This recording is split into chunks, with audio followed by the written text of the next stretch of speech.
Hello, I'm Prem Tipster, and I'm going to give you 15 tips to ensure that you don't have a rocky start to the new FPL season. Pause the video if you have to, get your pen and paper ready, and write down the information that expands your FPL knowledge. Even if you do know some of the tips, this is a good opportunity to refresh your memory as the start of last season is now over a full year ago. Right, let's crack on. First of all, you want to optimise your premium assets. When you are making a decision on your premium assets, select the ones who you believe will accumulate the most points over how long you plan on owning them. Don't fuss about the price tag unless a player is extortionate and costs too much. The difference in price is not as valuable for these players compared to the cheaper players. This is because you will be captaining them most weeks. Therefore, the double points on the player you believe will be the highest scorer will outweigh the small gap in the price tags. For example, you might think Mohamed Salah for £12 million will get 2 or 3 more goals than Raheem Sterling for £11.5 million in the first 6 weeks that you plan on captaining him. A captaincy would be a difference of 20 to 30 points for the goals. It could even be as high as 32 to 48 when you include the bonus points. In other words, don't try to save the extra £0.5 million because that extra £500,000 spent on upgrading another player in your squad wouldn't get you anywhere near as many extra points in such a short period of time. Consider who your captains will be. It's worth looking at each of the first 5 to 6 game weeks to see who you could be potentially captaining every single week. For example, if you pick Salah and Mane for £24 million combined, then you will be allocating a high amount of your resources into one team. If one week Liverpool have Manchester United at Old Trafford, whilst Manchester City have Fulham at the Etihad, you will regret how much you have limited your captain options to one team and could have to waste 1 or 2 free transfers to fix your mistake. Do some research for your bench. Finding out which £4 million defender will be playing could maximise how much your budget will be allocated to the first team. It would also provide cheap insurance for your bench just in case a player gets injured or suspended. Sometimes looking at the percentage of how many teams own that player can give an indication of if they will play or not. Just don't take this data as gospel. Lundstram last season and Wan-Bissaka the season before are good examples. Rumour has it that Ferguson from Crystal Palace is a one-to-watch player this season with the potential to get quite a few minutes. That is at the time this video is being recorded and things could change from now until game week 1. Consider the risk of rotation. Manchester City are the first team to spring to mind with the infamous Pep Roulette. Sergio Aguero is a player that would be considered by most, providing he is fit. But we all know even if he does stay fit, he will be rotated with Gabriel Jesus. This doesn't go to say explosive players who get less minutes aren't viable options though. This is where you will need to weigh up whether he's worth it or not. On the other hand, you have the Arsenal talisman Aubameyang, who would be a safer pick when considering the amount of game time, as he will play almost every minute of almost every match if he doesn't get injured. So make sure you consider whether the player will get enough minutes to provide the value for you. As a disclaimer, I'm not instructing you to get Aubameyang over Aguero. I'm just highlighting the risk that Aguero and players in similar situations to him carry. Avoid £6 million goalkeepers. The goalkeeper position is extremely limited on the amount of points that you can obtain. If you are tripling up on Manchester City or Liverpool, then you will probably be wasting the spot with one of their goalkeepers. Last season, Hugo Lloris got 4.9 points per game, Nick Pope had 4.5 and Dean Henderson had 4.4, whilst Alisson got 4.3 and Ederson only got 3.9. Not only did the 3 cheaper solutions get more points per game, they absolutely smashed the value of the premium keepers, and by premium, I'm only referring to the cost. £6 million goalkeepers can keep up with the value of their cheaper counterparts, but doing so is an uphill battle.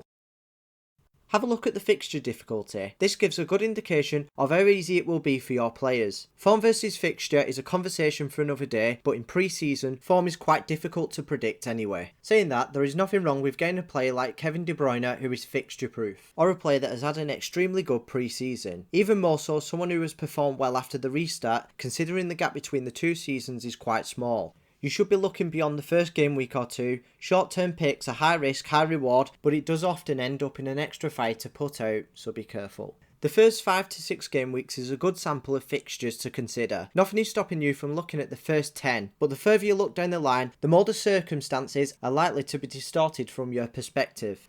I advise doing slightly more in-depth analysis on the fixture difficulty. Like if you have a forward, it's good practice to look at the defenders he will be facing rather than the generic fixture difficulty. This provides more accuracy on a player-by-player basis, and it works the same way with the defenders against the opposition's attacking threat. Ensure that you are getting good bang for your buck. Value is something that can be confusing, so it's easier to analyse when comparing players from the same position. If you pick a goalkeeper for £5.5 million who you think will get 150 points throughout the season, but see an alternative for £4.5 million who you believe will get 140 points, you're saying the cheaper option will get 31.1 points per million, whilst the more expensive goalkeeper will only get 27.3. You'd be better off spending that £1 million elsewhere where you can get more value for money. The cheaper goalkeeper I mentioned will also be more likely to rise in price compared to the more expensive one. Try not to fall for the illusion of getting a slightly higher amount of points for a considerable amount of extra cash.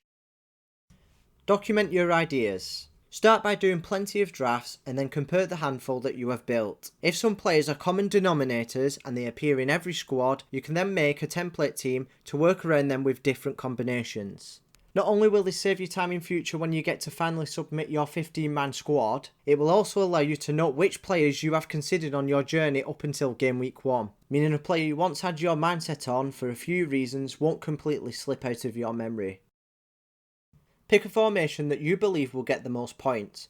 3 defender formations do tend to be the most successful as they provide the highest ceiling. That's not to say that people have not had success with 4 or 5 defenders though. Fantasy Football Fix have debunked the formations used by the top 50 players in the last 4 seasons. Overall, they went with the least amount of defenders more often than not. I'll leave a link in the description for Fantasy Football Fix. Identify out of position players. Players that are playing higher up the pitch can exceed the boundaries of their points in their position. Lundstram last season was playing in midfield getting 6 points for every goal he scored, whilst he was still racking up the clean sheets. Martial played as a forward but was registered as a midfielder. This did reduce his bonus points slightly, but this was more than made up for with an extra point for every goal and clean sheet that Manchester United obtained. If Mikel Arteta was to move Pierre-Emerick Aubameyang to a central position, then the same could apply to him. Bear in mind the Gabonese does still score a large amount of goals from the left wing though. Know who the set piece takers are. It's important to consider which players take free kicks, penalties and corners. This gives an extra channel for points to be gathered from, but never pick a player for the only reason that they are on set pieces, just like Milojevic last season, who I'll touch up on later. Go with the player who you think will get the most combined returns from set pieces and open play. This creates a sustainable way of picking up returns rather than hoping for penalties to be given and scored. Arsenal's new signing, Willian the Brazilian, is a good example of someone who gets open play returns as well as returns from dead ball situations. Relying on set pieces alone could easily have big consequences, so just be careful. Don't think that this season will replicate last season. A big mistake that I see most people making on Twitter is using last season as something that will be exactly the same as the new season. Last season is something to take into consideration, but it doesn't mean that a player will definitely perform at the same level. Milojevic can be used as an example again. He only got 4 returns last season, whilst he got a whopping 14 returns the season before. If you're going to refer to last season, then the post-lockdown matches offer slightly more accuracy than the pre-lockdown matches. You should also look out for the players who have been transferred. If the likes of Grealish or Zaha were to move to clubs that have strong attacking capabilities, then they will be more likely to get returns. If they were to transfer after the prices are released, then that would be good value for money because they would remain the same price. Avoid holding a grudge and being biased. You might have had a bad experience where a player's cleaned up on points, then once you purchased him, he kept getting blanks. Then once you sold him, he started racking up the points again. I know this can be frustrating, but you need to open your mind and not take it personal. Being paranoid could be the difference between finishing in a top 10k position and completely missing out. Similar to holding a grudge against a player, having a bias for the team you support or against the club's rivals is an unhealthy habit. I can assure you as an Everton fan, I do practice what I preach. There have been times where I've doubled and tripled up on Liverpool players whilst going without a single Everton player in the whole of my 15-man squad. One thing I do hate though is cheering for my Liverpool assets to do well, but I have to look at the bigger picture rather than being a bitter blue. Avoid selecting players based on differentials and bandwagons. My penultimate piece of advice to start the season is to pick the combination of players that you think will accumulate the most points, not because less people own them. Owning a certain differential player can be a bonus, but there is a reason why most teams do not own a certain player at the start of the season. In contrast, just because a player is highly owned does not mean that he is compulsory to own. You might hear the term essential being overused. Don't be fooled by it though, because no player is essential without the benefit of hindsight. No team will be perfect over the 38 game weeks, so you can make up for not owning a certain player with a good investment elsewhere in your team. And just remember, this is football where anything can happen. Good players can flop and hidden gems can make it to the top.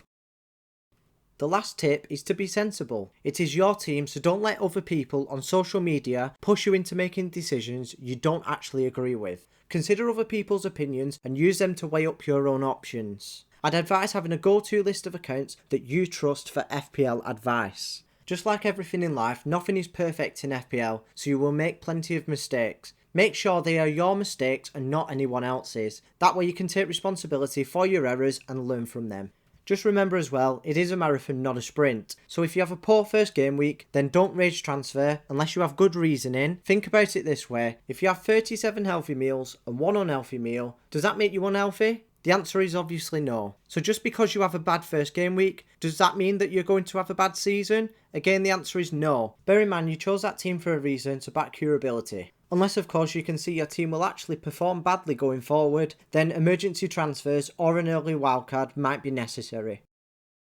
That's all from me. I hope you find these 15 tips helpful. If you want to see more videos with Fantasy Premier League tips, then subscribe to the channel. I want to hear the tips that you would give as well. If you have any in mind, then leave a comment below. I wish you all the best in the new FPL season.